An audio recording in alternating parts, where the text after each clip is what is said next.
Hey everyone, Sam and Chris from Wyvern Kodiak here. Before we get started, like and subscribe, check out some of the other videos and content that we have on our channels. Thanks a lot.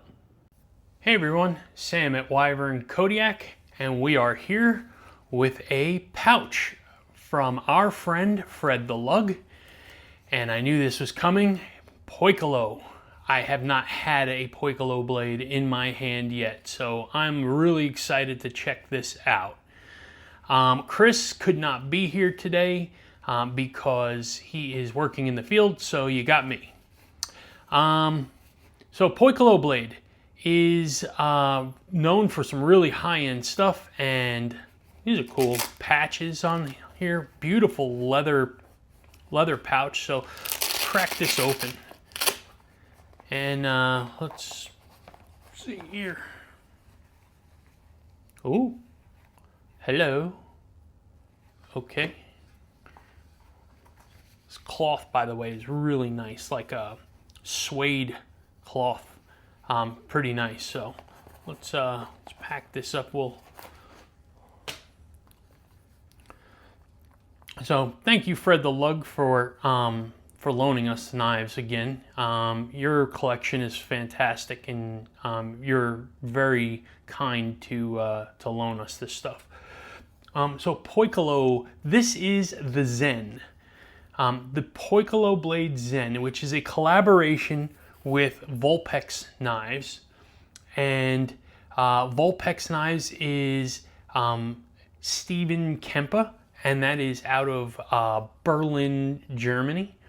And they do a lot of collaborations with Bestech, Riot, and obviously now Poikilo.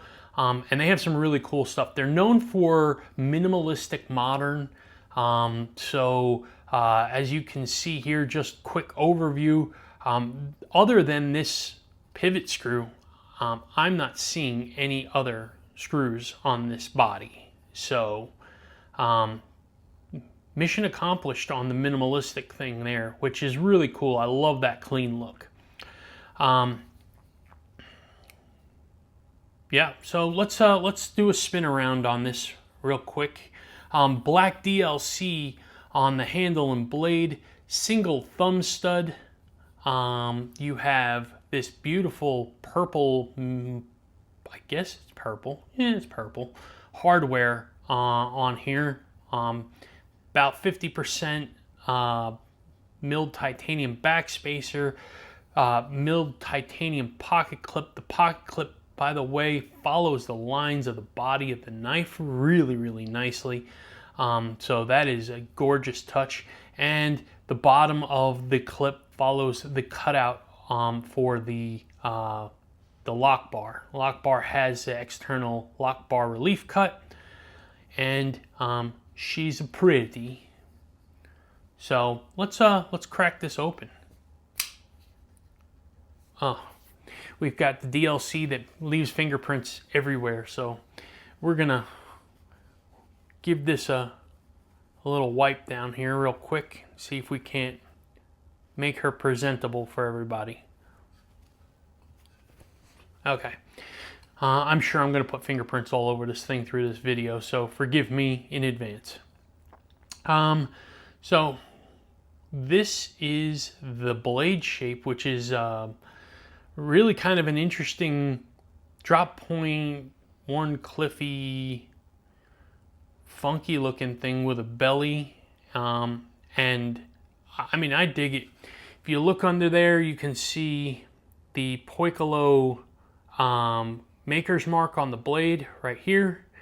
And then on this side, you have the Vulpex Fox on that side. So minimal branding on there, but branding nevertheless. And then M398 steel for the blade.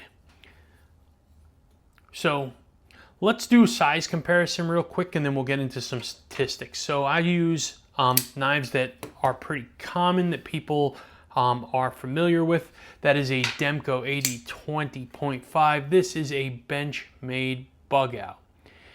And when we're looking at them, the Poikilo is smaller than both. by a smidgen. You know, 1/8 of an inch really is probably what we're looking at here for size difference. Yeah, about 1/8 of an inch on that. So not a small knife, but not massive either. It's a good size, full size knife.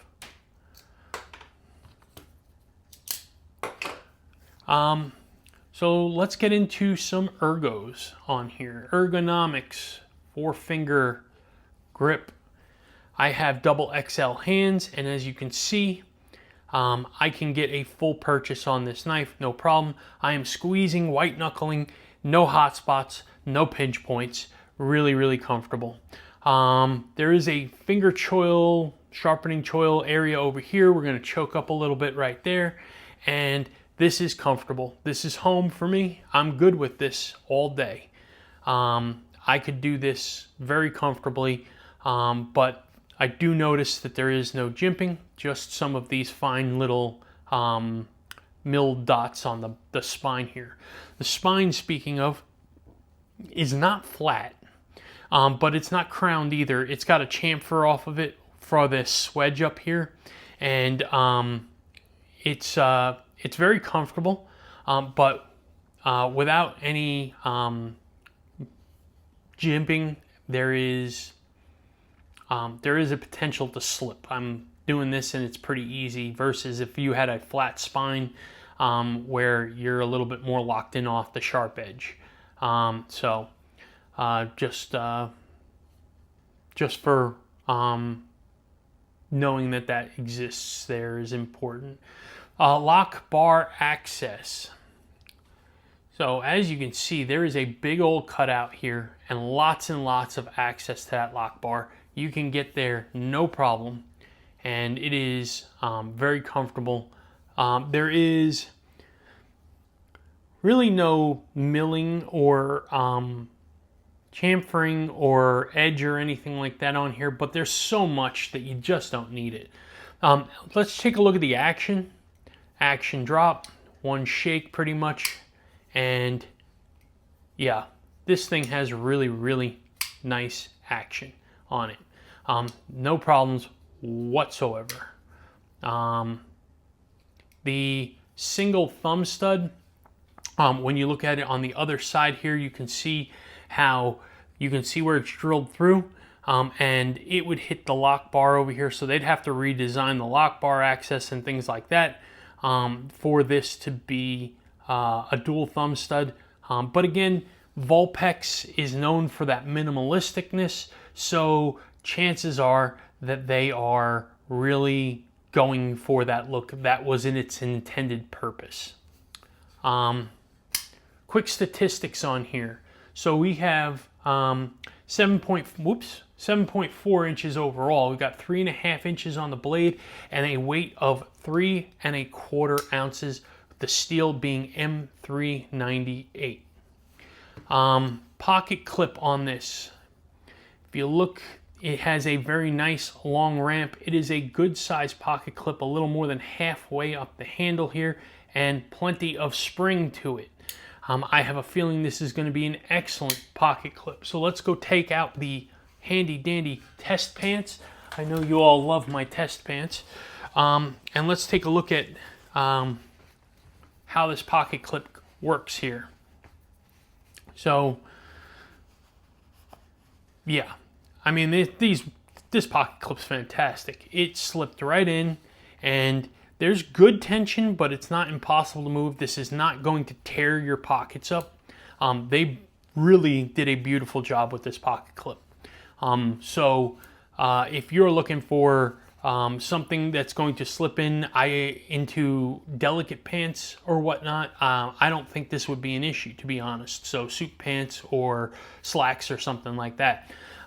These are medium thickness jeans. These aren't super thin, but they certainly aren't, you know, the thick, heavy duty jeans. But it would probably work just fine on thick pants as well. This pocket clip really is just that good. So let's talk about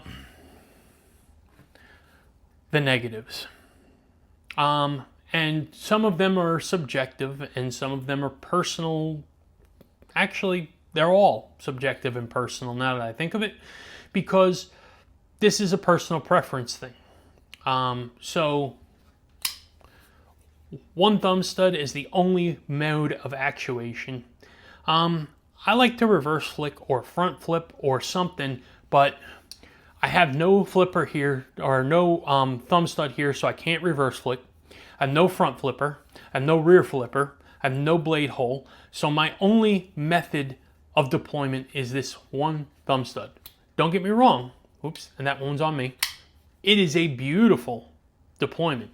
The action on it's fantastic. The detent on this knife is crazy, but it's one. So that's one thing, again, personal. Two, the blade finish.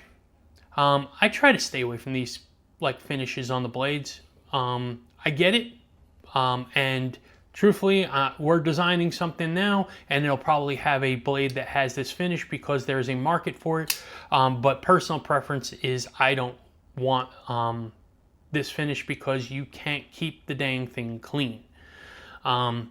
It's beautiful for the collection, but you really just can't enjoy it and touch it. It's that, and that's the sucky part, right? Because you're just constantly sitting here, clean, clean, clean, clean, clean, clean. So that's an annoying part of it. And then no jimping. Anybody who has watched our videos before knows that Chris and I are both absolutely nuts for jimping, and having zero jimping really kind of hurts in its own right. You know, especially on a knife that has a semi crown spine like this. It would be beautiful to have something to really lock you in, because once I get here home on my knife right here, I really want to be able to lock in, put some pressure here, and have that confidence that I'm not going to slip off here if I had sweaty hands or wet conditions or something like that. Blade with this finish, I'm guessing you're probably not going to use that, but or use it in those conditions, I should say. But nevertheless, you know, this isn't the only finish for the blade, so you can get it in other finishes, and I would like to see some jimping on here. Conclusion on here. Look, this knife is gorgeous. It's beautiful. Its fit and finish is phenomenal. But it comes at a price. And this knife's price somewhere lands in the mid 400s. And that's not for everybody. That being said, if you can afford it, I highly recommend you check it out. Because if it is for you, I wouldn't be mad at you for owning one. It is stunning. It's got gorgeous action. The fit and finish on this is spectacular. It is super comfortable. It is very capable. It has a very stout M398 blade that is super thin behind the edge, slicey as all hell, and I would absolutely say that I would not be mad at you if you owned one. But again, is it in your budget for it? Would you spend that for this? And that leads me to ask everybody here.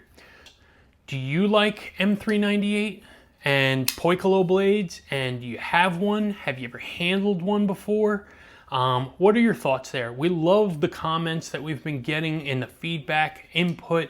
Love to interact with everybody, so please give us some comments, like, subscribe, check out some of our other stuff. Check out our Instagram, same name, @WyvernKodiak, and we look forward to showing you our next video soon. Appreciate it. Take care.